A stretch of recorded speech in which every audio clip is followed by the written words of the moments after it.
আমরা বাংলাদেশ জাতীয়তাবাদী ছাত্রদলের ৪৬তম প্রতিষ্ঠাবার্ষিকীতে বাংলাদেশের সাধারণ শিক্ষার্থীদেরকে আমাদের ছাত্রদলের পক্ষ থেকে আমরা শুভেচ্ছা জানাচ্ছি এবং বাংলাদেশ জাতীয়তাবাদী ছাত্রদলের প্রত্যেকটি নেতাকর্মীকে আমাদের কেন্দ্রীয় সংসদের পক্ষ থেকে আমরা শুভেচ্ছা জানাচ্ছি। আপনি জানেন যে বাংলাদেশে ৫ই আগস্ট ছাত্র জনতার গণ অভ্যুত্থান পরবর্তী সময়ে বাংলাদেশের একটি সংগঠন যারা গত ১৫.৫ বছর ধরে গোপন তৎপরতার মাধ্যমে রাজনীতি কায়েম করেছে, ৫ই আগস্ট ছাত্র জনতার গণ অভ্যুত্থানের পরে তারা প্রকাশ্যে রাজনীতি করে আত্মপ্রকাশ ঘটেছে, কিন্তু আত্মপ্রকাশ ঘটলেও তারা প্রকাশ্যে রাজনীতি করতে চায় না। তাদের এক ধরনের রাজনীতি যেটি গোপন তৎপরতার মাধ্যমে সবসময় আপনি দেখেছেন, এবং গতকাল তাদের যে একটি অত্যন্ত যে কাউন্সিল হয়েছিল সেটি একটি পাতানো এবং নাটকপূর্ণ কাউন্সিল।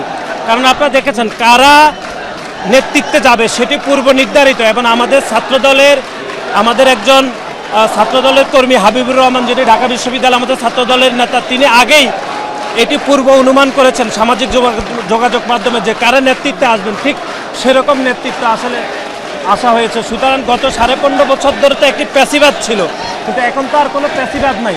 তারপরও আপনি দেখেছেন সেই সংগঠন জনগণকে ধোঁকা দিয়ে, সাধারণ শিক্ষার্থীদেরকে ধোঁকা দিয়ে একটি নাটকপূর্ণ তারা কাউন্সিল করেছে, এবং কাউন্সিলের মাধ্যমে তারা নেতৃত্ব নির্বাচন করে তারা অপর ছাত্র সংগঠনগুলোকে তারা যে নাটকীয়তা উপহার দিয়েছে সেটি সাধারণ শিক্ষার্থীরা তাদের এই নাটকীয়তা নিয়ে ব্যাপকভাবে সন্দেহ প্রকাশ করছে।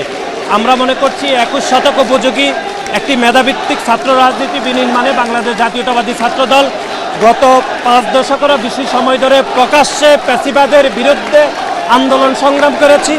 আমরা মনে করি ভবিষ্যতেও যদি বাংলাদেশের ভোটের অধিকার প্রতিষ্ঠা করতে হয়, বাংলাদেশ জাতীয়তাবাদী ছাত্রদল বাংলাদেশের সাধারণ শিক্ষার্থীদেরকে নিয়ে প্রকাশ্যে আন্দোলন সংগ্রাম করবে, গোপনে কোনো আন্দোলন সংগ্রাম করবে না। আমরা এই নিশ্চয়তা আপনাদেরকে দিচ্ছি।